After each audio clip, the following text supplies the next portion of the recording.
এই যে বাবাকে ক্যামেরার সামনে নিলেই ভাবে বাবা ফটো তুলছে, ফটো তোলার মতন করে দাঁড়িয়ে পড়ে।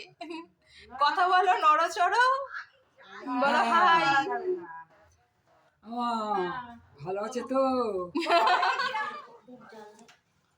গুড মর্নিং বন্ধুরা, মর্নিং আছে তো? হ্যাঁ, 11টা 5 বাজে এখন। এই যে আমরা সবাই এখন চলে আসলাম বাড়িতে। এই তাকাও, ওই যে মা ওখানে। ও তোমাদেরকে একটা জিনিস দেখাই, দাঁড়াও।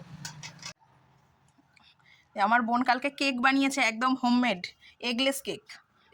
বেশ মানে ডিম ছাড়াই যে বানিয়েছে, এত সুন্দর ফুলেছে, দেখো কি সুন্দর ফুলেছে কেকটা, দারুণ হয়েছে। চকলেট কেক বানিয়েছে, না না সত্যি দারুণ হয়েছে।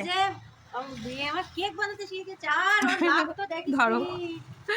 আর এখানে এই যে সমস্ত আজকে দুপুরে যা আয়োজন হবে সবই কাটাকুটি চলছে। মার বিনস আর কয়েকটা কাটতে হবে। মা তো দেখি আসার আগেই সমস্ত কিছু কেটে টেটে রেখে দিয়েছে, আলুটা শুধু কাটবে। ও মা তাকাও একটু, এখন কি করবে? এখন আমার ব্যান এসেছে, আমার এই যে আমার ব্যান, পতলা ব্যান আছে মাত্র 32টা থেকে ওই 30টা দাঁত পড়ে গেছে। 30টা গুনে গুনে 1 2 3 4 5 6 7 8 9 10 11 30টা দাঁত পড়ে গেছে। গুনে গুনে 30টা দাঁত পড়ে গেছে। দুটো দাঁত, অনলি 2 দাঁত। হ্যাঁ, এখন মা কি করছে? চলো রান্নাঘরে যাই।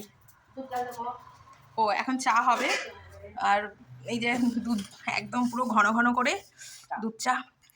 দুধ চা তো আমি খুব একটা খাই না, কিন্তু রবিবার করে একটুখানি ছাড় দিই, দুধ চা খাবো। আর সাথে এনেছি ব্রাউন ব্রেড। আচ্ছা, এখানে চালও ভেজানো হয়ে গেছে একদম।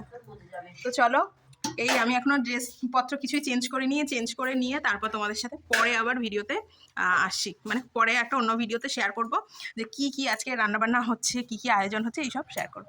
তো চলো, টাটা।